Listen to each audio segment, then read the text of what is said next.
bendiga. ¿Cómo están todos? Espero que bien. Yo estoy feliz, muy feliz, porque Cristo me salvó.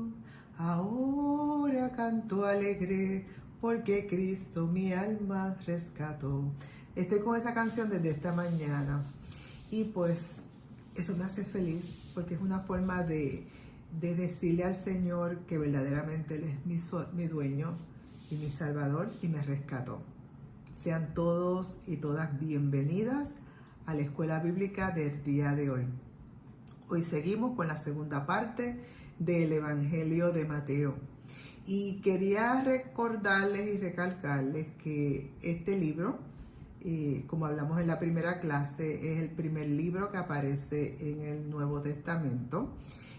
Su autor no está escrito ni aparece como otros libros en el cual el mismo autor se describe o informa de que es él y menciona su nombre, pero se deduce por los estudiosos y analíticos de las Biblias y de los escritos de que fue Mateo el publicano, que fue publicano y recolector de impuestos de los romanos, y comenzó a trabajar o a estar con Jesús después que dejó todo para seguirlo a él.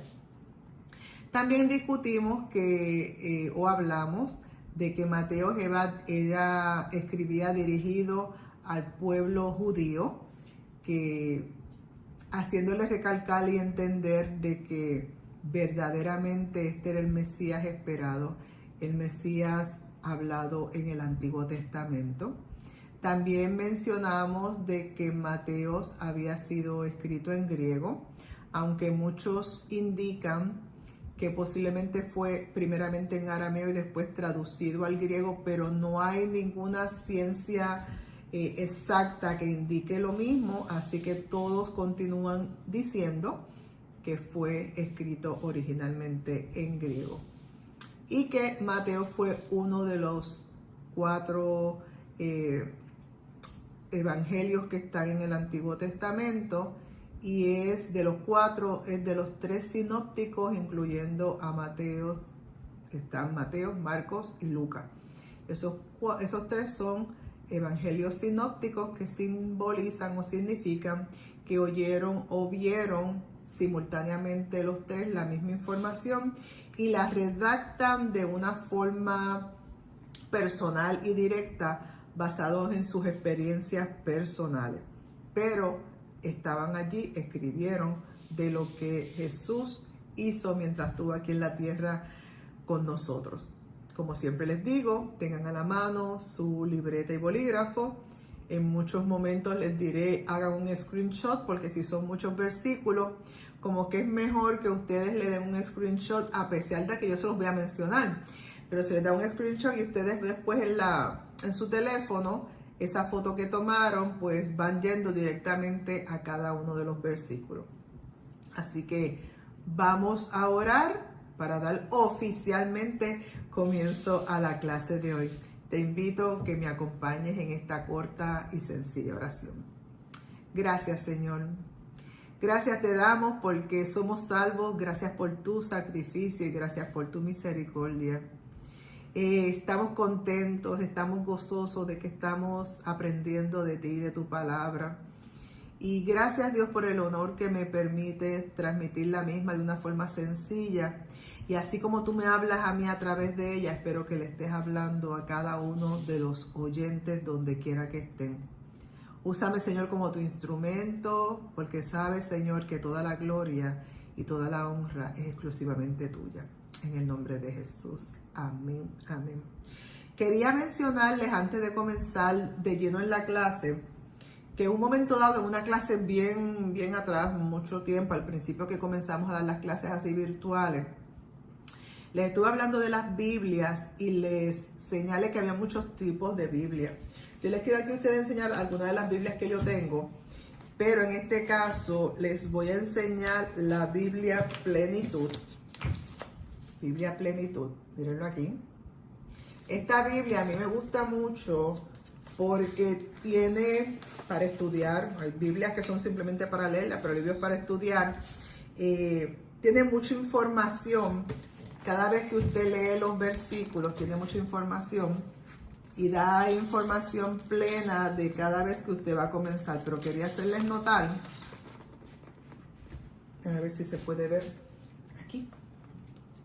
Lo ves que tiene, todo lo que está en rojo es cuando Jesús habla, todo lo que está en rojo. Pero si se dan cuenta, hay cosas grises aquí arriba, abajo hay comentarios. Y ellos le están haciendo constantemente comentarios, sugerencias, explicaciones y hasta vocabularios. Mientras usted va leyendo los versículos, hace referencias y concordancias con otras áreas más. Y da detalles y explicaciones. Así que cuando usted está leyendo cualquier libro de la Biblia, un ejemplo en la plenitud, también está la Biblia Thompson, esta es exquisita, está la Biblia Arcoiris o cualquier otra Biblia que sea de estudio, que hacen un poquito más de referencia relacionado a lo que usted está leyendo. Así que vamos a dar comienzo oficialmente, pero te digo que si usted puede adquirir alguna de esas Biblias, le va a ayudar mucho para cuando usted esté estudiando alguna parte importante dentro de la Biblia. Y vamos a dar comienzo oficialmente a la segunda parte del libro de Mateo. Vamos a ver en este libro, continuando, este libro incluye lo que podríamos decir muchos sermones o discursos sumamente importantes. Y estos son algunos, no son todos, pero estos como que son de los más importantes. Se los voy a poner aquí de frente para que puedan hacer un screenshot. Y estos discursos o sermones tienen una forma literaria que sirven para explicar unos detalles sumamente importantes de Jesús. Vas a poder leerlo en Mateo 5 del 1 al 2, Mateo capítulo 5 versículos del 1 al 2, Mateo capítulo 7 versículos 28 al 29, Mateo 7 28 al 29, Mateo capítulo 10 versículo 5, Mateo 10 5, Mateo capítulo 11 versículo 1, Mateo 11 1, Mateo 13 3, Mateo 13 3. También podrás encontrar más información relacionada a estos sermones que vamos a estar tocando en Mateo 13:53, Mateo 13:53, Mateo 18:1, Mateo 18:1, Mateo 19:1, Mateo 19:1, Mateo 24:3, Mateo 24:3. Y como último ejemplo, Mateo 26:1. Mateo 26:1. Así que vamos a comenzar a tocar algunos de los sermones o enseñanzas o discursos, como ustedes quieran llamar. Vamos a irlo poniendo aquí para que no se caigan como pasó la otra vez. Como le quieran llamar. Ay, todo esto se cae. Perdonen, ¿verdad? Pero estamos en vivo y a todo color. Discursos que se tocan en el libro de Mateo. Vamos a comenzar. El primero que vamos a estar enseñando son las enseñanzas y las exhortaciones de Jesús a sus discípulos. Recuérdense que Jesús fue maestro y él constantemente estaba enseñándole al pueblo en general, pero también le estaba enseñando a sus discípulos. Y estamos viendo, vamos a ponérselos de cerca, todos estos versículos donde Mateo recalca y enseña a Jesús enseñando, redundando la palabra, pero específicamente a sus discípulos. Vas a poderlo ver en Mateos 8, 20, 22, Mateos 8, 20, 22, Mateos 17, 11 al 19, Mateos 11, 7 al 9, pero también hay en Mateos 11 del 27 al 30, Mateos 11 del 27 al 30. También está Mateos 12 del 48 al 50, Mateos 12 del 48 al 50. Está Mateos 16, 24 al 28, Mateos 16, 24 al 38 y también está en Mateos 22 del 37 al 40.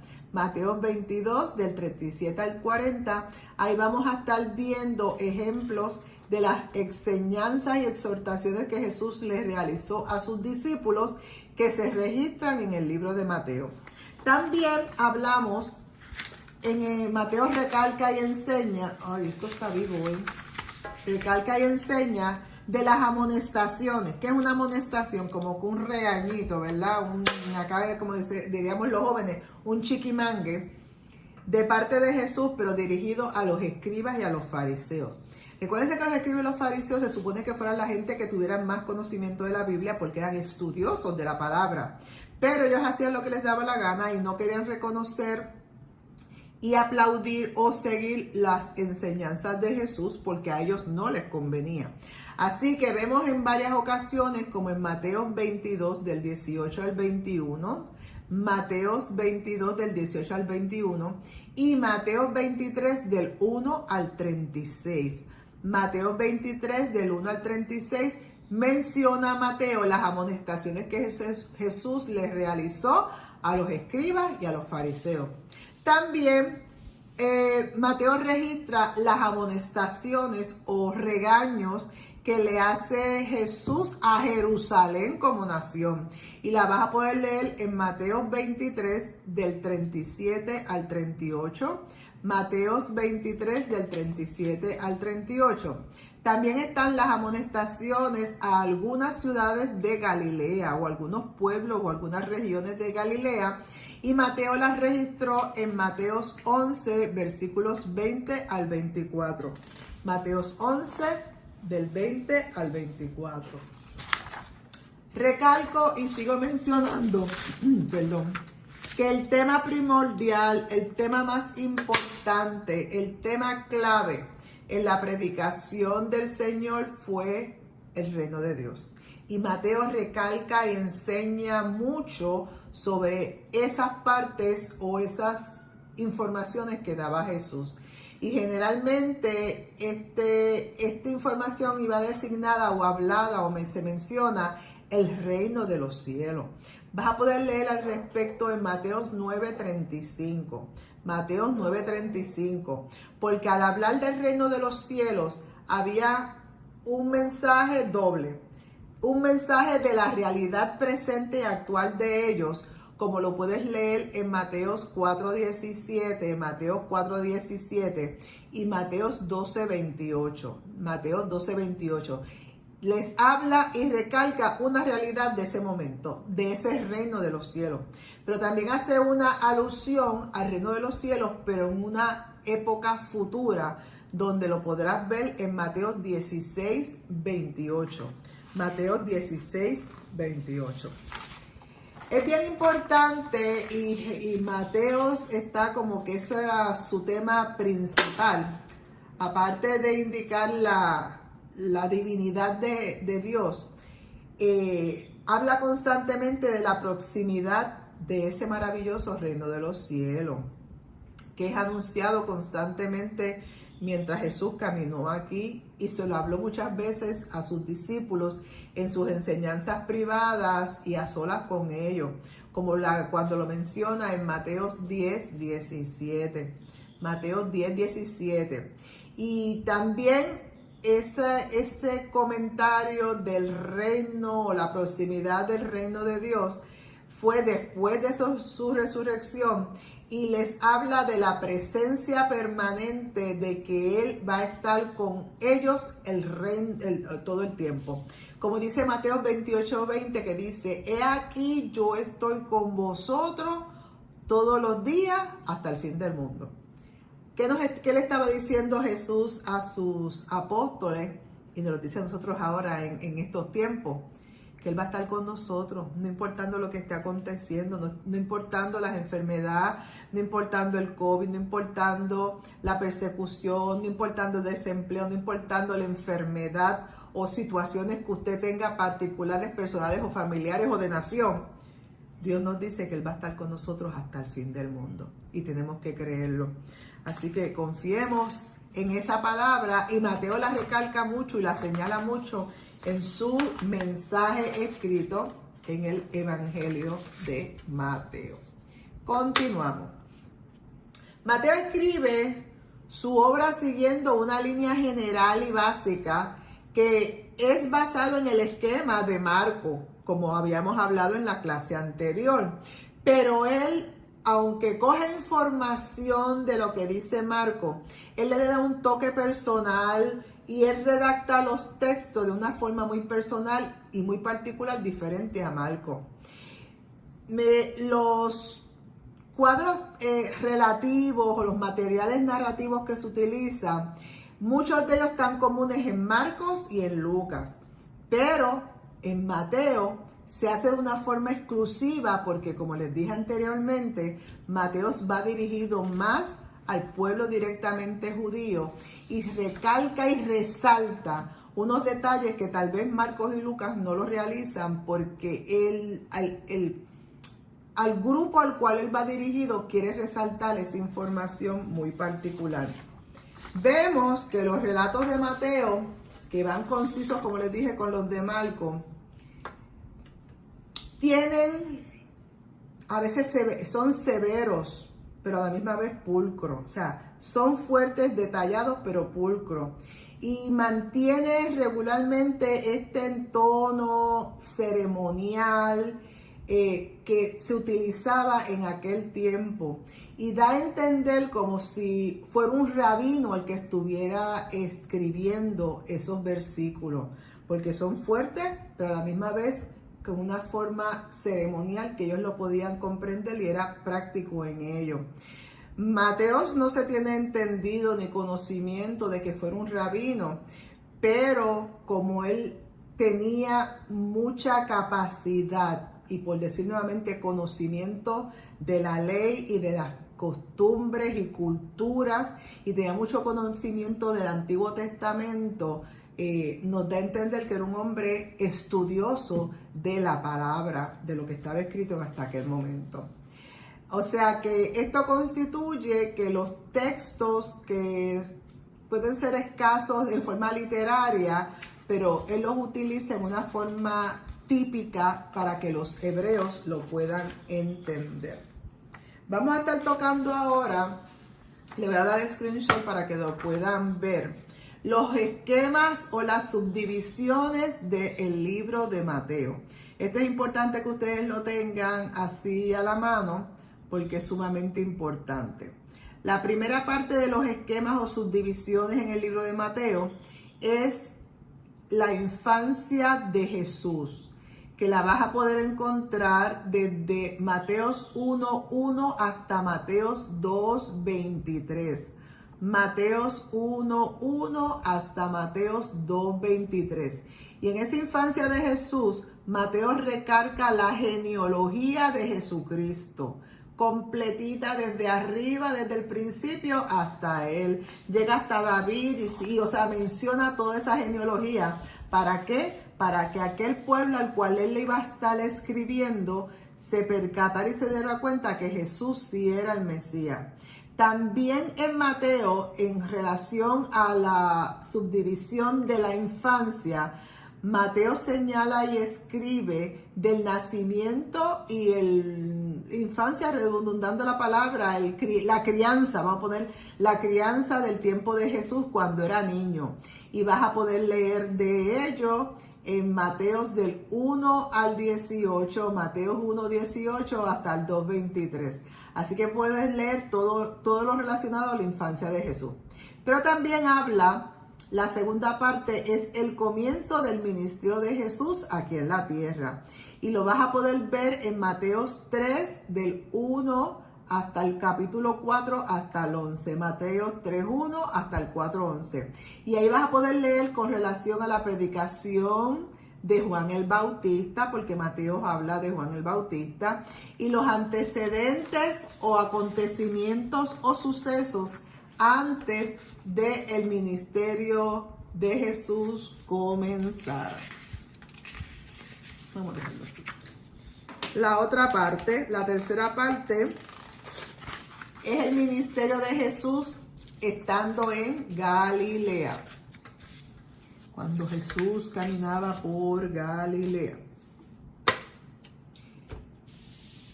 El ministerio de Jesús en Galilea lo vas a poder leer desde Mateos capítulo 4 versículo 12, Mateos 4:12 al versículo 13 y también en el versículo 50, Mateos 4:12 hasta el 13:58. En todos esos versículos, en todo ese trayecto de versículos, vas a poder ver el ministerio de Jesús en Galilea. Vas a ver el comienzo del ministerio de Jesús, el sermón del monte, el famoso sermón del monte, que es del capítulo 5. Vas a poder ver las actividades de Jesús en los capítulos 8 al 9, las instrucciones que Jesús le da a sus apóstoles. También vas a poder ver las actividades de Jesús de los capítulos 11 al 12 y las parábolas relacionadas al reino. Todo eso se encuentra en el esquema o la subdivisión del ministerio de Jesús estando en Galilea. La cuarta parte de subdivisión del libro de Mateos es el ministerio de Jesús en otras regiones que no es Galilea. Y vas a poderlo ver en los capítulos 14:1, Mateos 14:1 hasta el 20:34. Hasta el 20:34, donde vas a ver los sermones que le dio a las comunidades, las actividades de Jesús, y vas a ver los diferentes milagros y cosas que realizó durante su caminar, que Mateo las recalca y las menciona claramente. También dentro de ese esquema o subdivisión vamos a ver el quinto esquema o la división, que es Jesús en Jerusalén. Y esa es la famosa Semana de Pasión, la famosa Semana de Pasión, de dolor, de tormento, la Semana Santa, como le decimos nosotros, que eso lo vamos a estar encontrando en Mateo 21, capítulo 21, del 1 hasta Mateo 28:20. En todos esos versículos, en toda esa cantidad de versículos, vas a estar viendo las actividades de Jesús durante esa Semana de la Pasión, el sermón sobre los finales de los tiempos que Él le habla a sus discípulos y la pasión, muerte y resurrección de nuestro Señor Jesucristo. Esa es la quinta parte del libro de Mateo. Pero vamos a ver nuevamente que la naturaleza divina de Jesús era el tópico principal de Mateo en sus escritos. Era el tema sumamente importante para él porque él era un mensaje que él quería informar, detallar, explicar a sus compañeros judíos que conocían de tantas cosas, pero como que todavía no se habían percatado y no habían asimilado y no habían aceptado que verdaderamente Jesús era el Hijo de Dios. Así que estos primeros conocimientos de esta naturaleza nueva que estaba teniendo esta generación que estaba subiendo, tenía que ser escrita, y por eso es que aparecen los evangelios.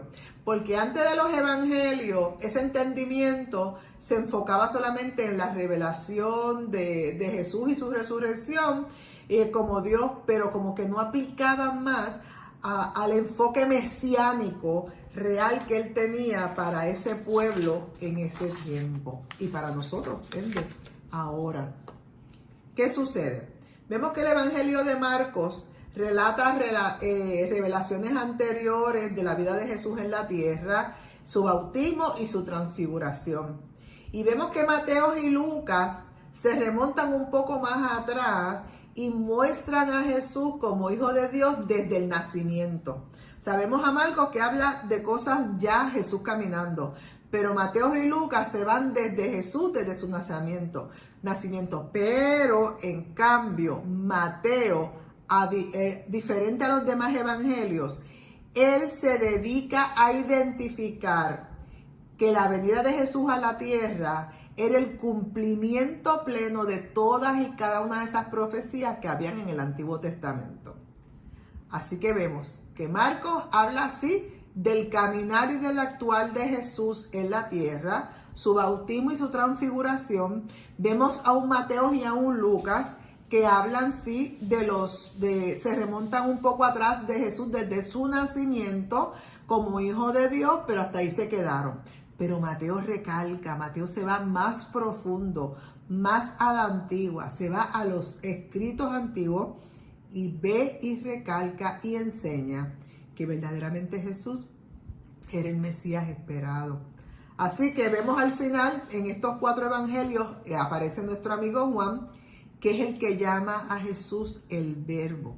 El Verbo es la palabra viva, la palabra que estaba desde el principio. Como le dicen, el principio era el Verbo y el Verbo era Dios y el Verbo es Dios. Así que vemos a un Juan que se va todavía más profundo y más espiritual y más alto, porque señala a Jesús como el Verbo, pero eso lo vamos a estar discutiendo cuando lleguemos al libro de Juan.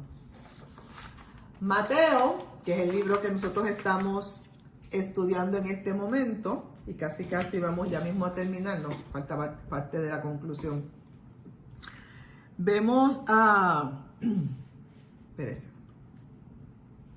Mateo es una, como dijimos anteriormente, es una reinterpretación creativa de lo que Marcos había dicho. O sea, Mateo adquiere, coge, toma prestado algunas cosas que Marcos había escrito y él las recrea de otra forma, con un lenguaje dirigido a sus oyentes, con unas expectativas y mezclas con el Antiguo Testamento, versículos y frases que aparecen en el Antiguo Testamento, él las pone dentro de su libro. Vemos que un ejemplo, cuando vemos que tanto Mateo como Lucas utilizan porciones parecidas, vemos en el momento de la resurrección del Señor, Mateo habla de que un joven llegó a la tumba o estaba en la tumba. En cambio, Mateo señala de que era un ángel radiante el que estaba allí. Están los dos hablando del mismo acontecimiento, como les dije, pero están hablando de una forma diferente y según su perspectiva y su visión. Están hablando del mismo acontecimiento, pero de forma diferente. Así que vemos que los milagros históricos de Jesús, Marcos demuestra la divinidad de Jesús.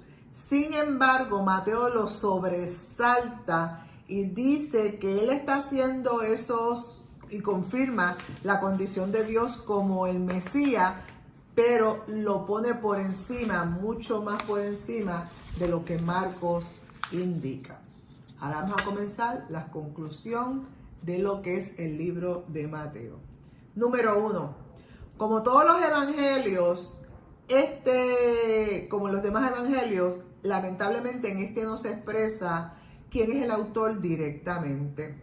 Pero como les expliqué en la clase anterior, hubieron estudiosos que basado en lo que leían y las evaluaciones que realizaron, señalan y recalcan que verdaderamente el evangelio es el evangelio, quien lo escribe es el verdadero Mateo, que era el recaudador de impuestos, que fue elegido por Jesús para que fuera parte de sus 12 apóstoles cercanos a él, y que es el mismo Leví que se menciona en la Biblia en Marcos 2.14 y en Lucas 5.27. Así que la primera conclusión es que a pesar de que no se señala un nombre específico de quién lo escribió, no se registra, sí los estudiosos y los acontecimientos y otras referencias que hacen los demás escritos en los evangelios señalan que verdaderamente fue Mateo el recaudador. La segunda conclusión: no se conoce a ciencia cierta la fecha precisa de este escrito. Algunos estudiosos lo ponen que fue después de la destrucción de Jerusalén en el año 70 después de Cristo, pero en la clase anterior les mencioné que puede ser desde el 70 hasta el 110, porque hay muchos acontecimientos que se escriben o que se señalan y pueden registrarse la escritura de o el origen de este libro de Mateo desde el 60 hasta el 110. Es un periodo de años de casi 30 años, pero todos más o menos concuerdan en esos números o en esos años en el cual se realizó el libro de Mateo. Continuando. El Evangelio de Mateo tiene las características de ser bien estructurado y bien sistemático, o sea, una cosa lleva a la otra, pero no necesariamente cronológico, porque puede ser que algo que él haya escrito no esté en el orden cronológico histórico, pero si él iba bien estructurado, llevando los mensajes y unos tópicos bien específicos, iba llevando ese mensaje mientras iba escribiendo. El 4. Mateo cae evidentemente dentro de los géneros de lo que es un evangelio basado en la estructura narrativa e histórica que trae. Esta narrativa particular del libro de Mateo tiene una cantidad de espacio y de tiempo explicativo de los discursos, los diferentes discursos que Jesús dijo, como les expliqué anteriormente. El 5. El tema de este evangelio de Mateo es la historia de Jesús. Aleluya. Ese es el propósito principal de Mateo. Escribir, redactar y registrar la historia de Jesús, desde el principio hasta el final, y señalar que Jesús era el Mesías esperado. Aleluya. Ese fue el propósito. Y él se dedicó mucho a que todo su escrito resaltara la posición de Jesús. La conclusión número 6. El Evangelio de Mateo se enfoca y va dirigido a los judíos, para demostrarle a este pueblo que Jesús era el Mesías esperado.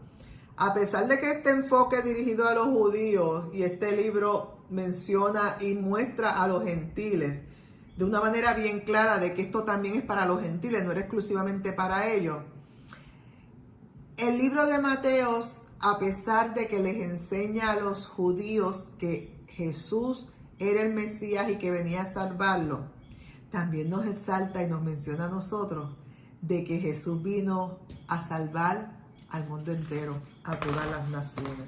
Aleluya, por eso que Mateo se dio cuenta que esto no era exclusivo para ellos. Tito, qué bueno que mucha gente se dio cuenta de eso. Conclusión número 7.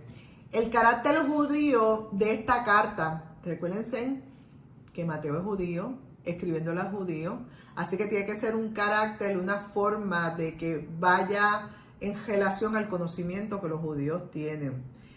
Utiliza terminología o palabras judías y le da un énfasis bien grande a Jesús como hijo de David.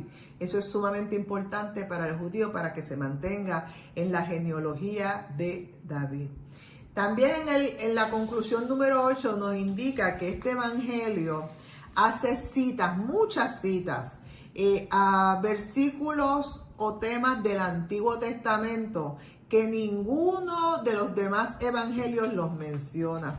Por eso entendemos y se indica de que Mateo tenía mucho conocimiento del Antiguo Testamento o de lo que estaba escrito y lo que habían dicho los profetas, y por eso es que él recalca todos esos mensajes y todos esos temas y algunas palabras, hasta oraciones específicas del Antiguo Testamento, él las pone en el libro para que aquellos que lo leyeran pues pudieran entender que verdaderamente Jesús era el Hijo de Dios y que estuvo con nosotros y que en obediencia al Padre se hizo carne. Aleluya. La conclusión número 9. Algunos temas encontrados en este evangelio son el reino de Dios, la necesidad de la obediencia, las misiones, la iglesia y la vigencia de la ley. Aunque Jesús vino a abrogar la ley, él dice, yo cumplí la ley. Y él pone una ley sumamente importante que usted y yo tenemos que seguir. Amarás a Dios sobre todas las cosas y al prójimo como a ti mismo. Si usted cumple esta ley que Jesús puso antes de irse, usted cumple todas las demás leyes. Porque si tú amas a Dios sobre todas las cosas, nada está por encima de Dios. Y Dios es el todo suyo.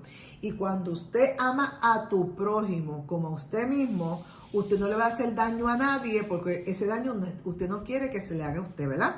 Así que con ese simple dicho, por decir dicho, pero es una ley poderosa, amarás a Dios sobre todas las cosas y a tu prójimo como a ti mismo, cumples toda la ley de Dios.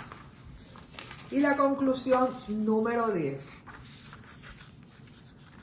Voy a ponérsela cerca para que la puedan escribir. Ok. Denle un screenshot. Como parte de la estructura del libro de Mateos, se divide de la siguiente manera. Ahora sí vamos capítulo por capítulo. Dice la historia de la llegada de Jesús, que la vas a encontrar en el capítulo 1 y capítulo 2. Capítulo 1 y capítulo 2 habla de la historia de la llegada de Jesús. También vas a encontrar la información o la historia de Juan el Bautista preparándose para la aparición del reino mesiánico. Recuerden que Juan estuvo ministrando, bautizando gente y predicando antes que llegara Jesús. Así que vemos toda esa información de Juan el Bautista en el capítulo 3. Pero en el capítulo 4 vemos cómo Jesús llega y comienza el reino mesiánico. Eso está en el capítulo 4. Pero en los capítulos 5 y 7, está el maravilloso Sermón del Monte, que como les dije, eso nada más es para mí es un evangelio completo. Pero el Sermón del Monte es rico. Léanlo y reléanlo. Pero en los capítulos 8 y 9 están las demostraciones de milagros y de poder y de portentos que estuvo haciendo Jesús.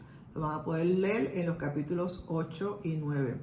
Y en el capítulo 10 van a estar viendo las instrucciones misioneras que Jesús implementó con sus apóstoles para que hicieran misiones y les daba instrucciones, vayan de 2 en 2 y si no los aceptan, sacúdense el polvo de sus pies y no lleven alforja, no lleven nada. Él les daba unas instrucciones bien específicas para que los apóstoles fueran en sus viajes misioneros a predicar que el reino de Dios se ha acercado. Y ellos tenían unas instrucciones que tenían que realizar para hacer el mismo. Déjame acercarles para que hagan el screenshot también como hice el anterior. Y concluyendo con la última parte de las 10, de las conclusiones 10, vemos que seguimos en el capítulo 13. Capítulo 13 están las 7 parábolas. Capítulo 7 hay parábolas. En el capítulo 16 al 17 vamos a ver el sufrimiento del Mesías. Hoy terrible el sufrimiento del Mesías. En el capítulo 23 vamos a ver las advertencias contra los maestros de la ley y los fariseos. Ese es en el capítulo 23. En el capítulo 24 y 25 son los discursos o información del fin de los tiempos que da Jesús a todo el mundo, inclusive hoy en día. En los capítulos 26 y 27 se menciona y se señala el Mesías crucificado, capítulos 26 y 27. Y en el capítulo 28 se habla y nos indica los detalles de la resurrección de nuestro Señor Jesucristo y la comisión como Mesías que Él dejó. Así que cuando usted vuelva y relea el libro de Mateo, lo va a ver ahora con otro punto de vista, porque usted se va a sentar como si fuera un judío. Usted es un gentil, pero ¿verdad? En ese momento se sienta como un judío y va a ver lo que Dios le habla, lo que Dios le habla a su pueblo a través de Mateo. Un pueblo que ya había sido comenzado en persecución, pero que tenía que entender y comprender que hubo un hombre que, siendo Dios, no escatimó hacerse hombre para llegar a la tierra, pasar por la tierra, enseñar, o sea, nacer y enseñar en 3 años y medio todo lo que nosotros necesitábamos para poder llegar al reino del Señor. Nosotros tenemos una bendición mucho más grande que la de ellos. Bueno, perdón, no tan grande. Ellos tuvieron a Jesús en persona al frente de ellos, pero lamentablemente aún muchos, teniendo a Jesús al frente de ellos, no lo obedecieron, y no simplemente no lo obedecieron, sino que no creyeron en Él. Usted y yo tenemos un privilegio y una bendición actual de que Jesús caminó por la tierra, nos dio ejemplo y vimos cómo Mateo nos enseña que verdaderamente Jesús era el Hijo de Dios y que cumplió todas y cada una de las profecías que estaban en el Antiguo Testamento para glorificar al Padre y para que usted y yo creyéramos que Él era el Hijo de Dios y lo aceptáramos. Así que, concluyendo la clase, espero que te haya gustado, espero que hayas aprendido un poquito más del libro de Mateo, sabiendo que ese libro fue escrito, muchas veces hablan que fue escrito en hebreo, pero no hay ninguna constancia de que ese libro haya sido escrito originalmente en hebreo, sino que está en griego, no fue traducido, estaba en griego.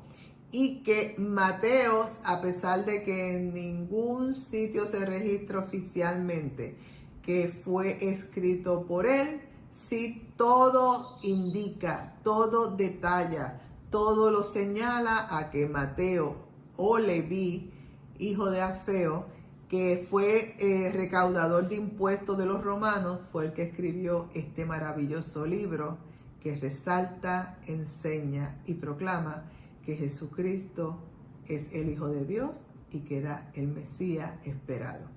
El Mesías que usted y yo hemos recibido y esperamos que vuelva otra vez, que eso es lo más importante. Así que hemos concluido la clase. Espero que, como siempre les digo, hayas aprendido un poquito más. No lo sabemos todo, pero buscamos información para que usted aprenda y disfrute y se enamore y que quiera leer mucho más la Biblia con más interés. Amén. Porque recuérdense, la Biblia es nuestro directorio, es nuestro libro de instrucciones y tenemos que conocerlo para poder conocer al que lo escribió y más que conocerlo, obedecerlo y agradarle al Padre. Hemos concluido esta clase, espero que te haya gustado, que hayas aprendido y nos vemos en la próxima con algún otro evangelio según San. Vamos a ver cuál es el próximo. Mateo, tiene que ser Marcos porque es en el mismo orden que está Mateo, Marcos, Lucas. Así que vamos para Mateos en la próxima clase. Espero verte pronto y te digo como siempre, la bendición pastoral. Que Jehová te bendiga y te guarde. Que Jehová haga resplandecer su rostro sobre ti y tenga de ti misericordia. Que Jehová alce sobre ti su rostro y ponga en ti y en todos los tuyos, en toda tu familia, paz. Nos vemos hasta la próxima. Dios te bendiga. Te amo. Bye.